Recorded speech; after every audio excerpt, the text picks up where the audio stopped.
Hello, I'm Chris Burns, and welcome to The Network, where we connect into a matrix of newsmakers to get to the heart of an issue. And watch out, they've got to answer in 25 seconds or less, or else. Let's take a look at that issue right now. It was another summit that managed to avoid a train wreck. With the future of the euro at stake, European leaders agreed before summer break to create a banking supervisor and loosen their bank bailout fund as a stopgap to save Spain from collapse. But the lack of details have been making markets nervous. The leaders agreed to set, by the end of the year, a timetable for economic union. Those proposals may include centralised bank oversight, better controls on national budgets, and possible moves toward joint borrowing. Germany's Bundesbank insists that a banking union can't come without centralized control of national budget. That could mean more austerity, which may spark new unrest and further destabilize countries like Greece.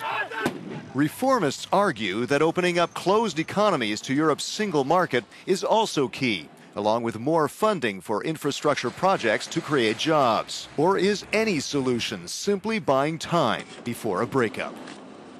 Now, wired into this edition of The Network is, here at the European Parliament in Brussels, Guy Verhofstadt, former Belgian Prime Minister and head of the Liberals and Democrats in the Parliament, who says, quote, the clock is counting down to midnight for a permanent solution for the debt crisis. Also here at the Parliament, Sony Kapoor, managing director of the think tank Redefine. In a recent blog, he worries about what he calls, quote, an unprecedented concentration of power at the European Central Bank. And from the Euronews studio in Brussels, Andre Sapir, professor of economics at the Free University of Brussels. He says failure to rapidly create a banking union would greatly endanger the viability of the monetary union. There's a first question to all of you, starting with Guy. Do you really think the EU27, or at least the Eurozone, can really agree to give up sovereignty to a central banking authority? Guy. Well, I think that's the only solution. That is to give up sovereignty and to transfer sovereignty not only to the European Central Bank, but mainly to the European level, to the European Commission, including the establishment of a common bond market by a partial mutualization of the debt. Without this common bond market, I don't think that we can find a solution for this crisis. Sony, how worrisome is that to you on the sovereignty question? Well, I think that Guy is right on the economics of the issue. But I'm afraid that political opinion has become so polarized now that it may be too late to move in that direction, especially at the speed that we need to move in order to actually tackle the crisis. I think that this time round, we will have to bring the citizens on board. And for that, there isn't enough time. You know, that could be worrisome. Mr. Andre Sapir, what do you think? Is it a dead letter? Are we going to fail at this? No, I think that the banking union is a good, concrete project where sovereignty can be transferred. I think on broader fiscal matters, including Eurobonds, I think it's going to be much, much more difficult. And that's why I'm so much in favor also of the banking union. Guy, if the EU27, or at least the Eurozone, do not agree to this, is this the beginning of the end of the single market and the euro itself? That could be the beginning of the end. But to react to Andre Sapir, I am very much in favor of a banking union, but I think it's not the final solution in the way that you're still confronted, even with the banking union, with these high interest rates in countries like Spain and Italy, and only a partial mutualization of the debt can give a solution for that. 17 different bond markets simply doesn't work in a monetary union. Is this really going to break that vicious circle that the heads of state were talking about at the summit in June? And is this end-of-the-year target to come up with a plan, is that too late? How dangerous is it to wait until then, Sony?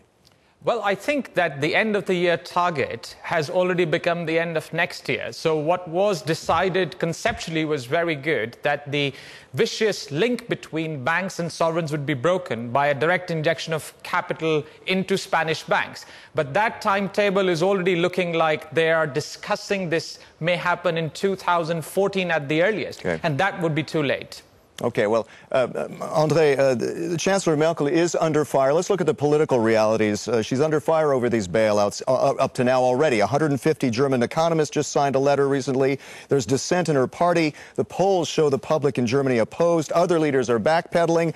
Are we really perhaps headed for a train wreck? You're right that there are 150 economists who have written a letter opposing any step forward, but there is another 150 German economists who have written a letter in the opposite direction. And I think there is a very vibrant discussion in Germany, which I wished existed in other countries. So I think Germany is much more prepared, in a sense, to move forward because of its own federal nature. I think the greater difficulty will be in France, frankly. Okay, let's go back to Guy now. This question of sovereignty again. Is the ECB overstepping its role by giving it so much power, or should it have that power? It's a non-elected institution telling countries what to do. Yeah, but it's normal that in a monetary union you have a central bank with huge powers. Look to the Federal Reserve Board in the US. They have more powers than the European Central Bank. That said, I don't think there is the problem. The problem is political. This is a political crisis, not an economic or a financial one. And the political crisis means that we are not capable for the moment because of problems in a number of countries, political problems, to do the jump forward to a real federal union. And that's the real nature of this crisis. Okay, well, Sony, let me spin that around. I mean, look, you can say that there's a lack of democracy, perhaps, but how else are you going to solve this problem now? Well, no, I agree. The only institution that has been effective through this crisis has been the ECB. And the reason it's been effective is partly because its decision-making structures can be quick and it's relatively unaccountable. And I think this raises some fundamental questions about the 21st century functioning of a financial system, which is cross-border. Is it actually possible to reconcile true accountability and democracy with the kind of financial system we have had develop? Right. And the answer, I'm afraid, may be no. Let's bounce that over to Andre. What do you think? Well, I think that the political legitimacy is obviously extremely important, and that we should not make further steps in transferring sovereignty without equally making legitimate democratic accountability arrangements. This being said, I think that the European Central Bank has huge legitimacy precisely because it's able to deliver on its promises, which so far politicians have not been able to do. Right. May I come in on this? Yes, go ahead, Guy. Simply, we have an institution who is doing this democratic accountability. It's the European Parliament controlling the European Commission. The problem is that for the moment, it are the heads of states and government in their European Council who are trying to manage this crisis. And they are not capable to do so. Or in any way, the market doesn't believe them that they are capable to do so. So we need to reconsider more power for the European Commission, controlled by national parliaments and by the European Parliament. Now, none of these proposed reforms will come in time for a sudden event now, over the summer perhaps. Should we just admit that the ECB will have to step in, recapitalize banks when it deems fit? And what would that mean for the value of the stability of the euro? Andre. It can act as a lender of last resort to governments. That is, it can step into the bond market and ensure that Spain is not anymore paying this 7% interest rate, that Italy doesn't pay 6% interest rate. It can put a cap on interest rates if it need to be. Sony, I mean, how much is the euro in danger if you think about this? The euro does face an existential crisis, but Andre is right that if the ECB decides to step in and put a cap on the borrowing costs of sovereigns, as we had suggested last year, say at around 5% or so, it would buy a significant amount of time, which will allow the political reforms of the kind that Guy was speaking about to actually take place, because those take time.